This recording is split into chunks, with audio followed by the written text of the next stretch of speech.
Truth and love, everybody.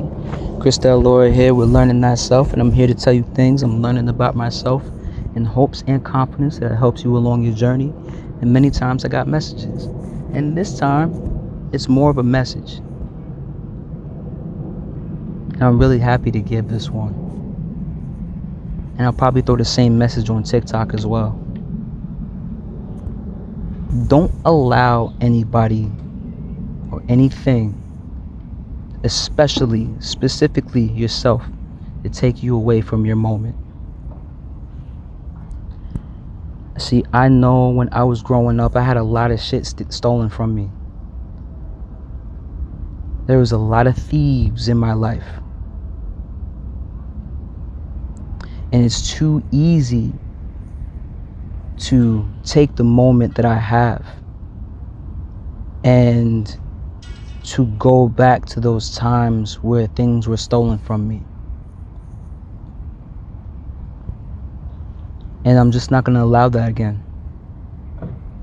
And the thing is, if they stolen from me once, when you go back in your mind and keep reliving the situation, you're allowing them to steal from you again. Because you're allowing their energy and their actions to stay in your energy and in your vibration. So much so that years later, you're still choosing to get mad about it. You understand what I'm saying? I've had so much happen to me in my life, and it sucked. You know what I'm saying? It sucked, but if for whatever reason I have to go back, it's for me to validate what my younger self was feeling. It's for me to go back and comfort. It's to give comfort to my childhood self, or my teenage self, or my 20-year-old self. You know, if I have to go back, it's for me to obtain a lesson that I might have not learned at the time, now that I'm older and have more wisdom. But to go back to that situation and be a part of it all over again, to be a victim all over again, to pump life back into what is no longer 3D. I'm slowing myself down. I'm hurting my current spirit. You know, and it's just literally not useful. The only way I can say that it's useful, having done that myself so many times, is for me to learn that lesson and then to be able to share it with other people. Because you don't have to do that. You don't have to go back into the past and say woulda, coulda, shoulda. You don't have to go back into the past and stay hurt. When you stay hurt now, you're keeping your now self in the then. I'm going to say that one more time, and then I'm going to reiterate. When you stay hurt now, your current self is staying in that hurt from then. Meaning whatever has hurt you in the past,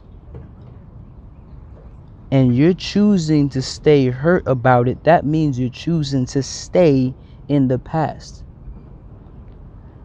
And when you stay in the past like that, that is exactly what molds your future. See, your moment molds the future. And in that moment, if you are just going to continue to carry what's been in the past, that is what's going to come with you in the future. You have to be willing. You have to be absolutely willing to know your power. You have to be absolutely willing to let things go in order for you to know how powerful you are. Just as a side note or as an example, you can smoke, you can drink, you can do whatever it is that's going to instantly make you feel good. But how powerful are you without it? Challenge and test yourself. Are you good without it? How powerful am I? It's always going to be tested. Your subconscious self is always going to test your conscious self. You can sit there and have a job title, right? Let's just say you're CEO. And when people see you and when people hear your name, they get scared. Because they might say to themselves, damn, will I get fired today? Or, oh man, am I doing good enough today?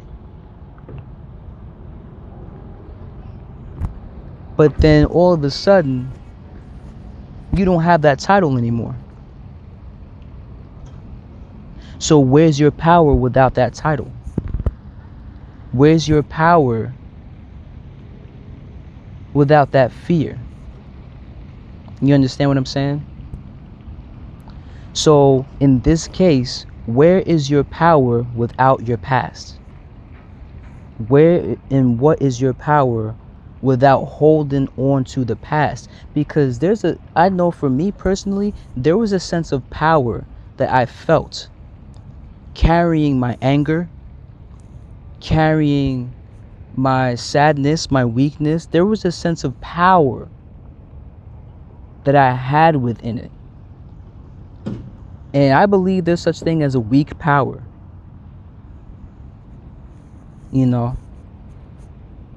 I was able to use my past anger as current protection. I was able to use my past sadness as current manipulation. You sit there with your beady eyes, acting like you don't know what to do in life and you don't know where to go. And somebody's going to come up and feel sorry for you.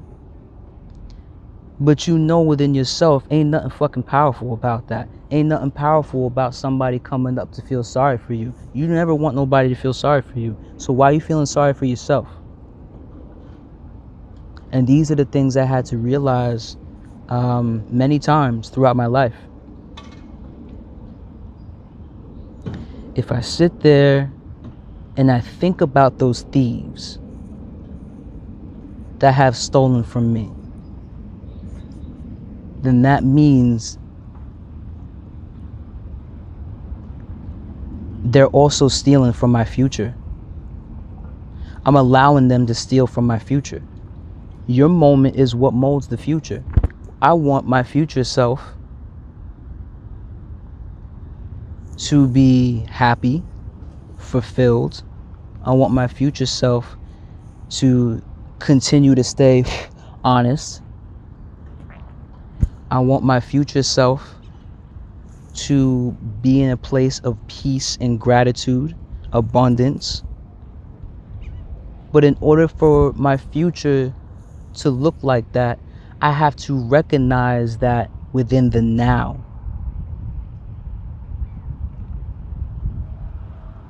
Find out what you're grateful for right now. What are you grateful for? What do you appreciate in this moment? What do you love about yourself in this moment? What flaws do you have that you can compassionately say, I appreciate in this moment? If you can't capture your moment, you will always screw up your momentum. I'm telling you that from personal experience. I done tripped up so many times. We all have. But from what I'm learning in my life is that when you allow thieves from the past that have stolen from you to continue to steal your moment, what happens is all that anger, all that sadness, all that feeling sorry for yourself, all that victimization, those are the ingredients, the very ingredients that turn you into a thief. Those thieves that have stolen from you before, they're victims, and they live like that. They live like victims. You see what I'm saying? And their ingredients to their life is anger, rage, depression, misunderstanding, no gratitude. Like, there's literally no such thing as a thief stealing money out of your purse talking about some God is good. Genuinely. There is no thieves out there that will sit there and have a huge, beautiful, open heart and will steal from you. That's what they want. And the reason why they steal in the first place is because they need that momentary glory. They need that momentary gratification that they ended up on top. And those are the ingredients to a thief. So if you allow those old emotions to stay stuck to you, then you become that thief instead of becoming who you are truly meant to become. How powerful is that? That's beautiful. That's a beautiful realization to have. That in itself is money. So if you allow yourself to go back into the past now, you're not going to have those beautiful realizations. And you're going to allow those thieves to steal that too. And you're going to become your own thief for the rest of your life if you allow somebody, someplace, or yourself specifically to not stay in the moment, to breathe. If you're outside, no matter where you are, and I know some parts are very dangerous, but do your best to breathe in the air. Give thanks for the sun, whether it's beaming on you directly or not. Find gratitude in the little things. The fact that you can walk. The fact that you may be able to speak. The fact that you have hands to carry groceries. The fact that you can get groceries. Be grateful for everything. I promise you, your future will thank you for it.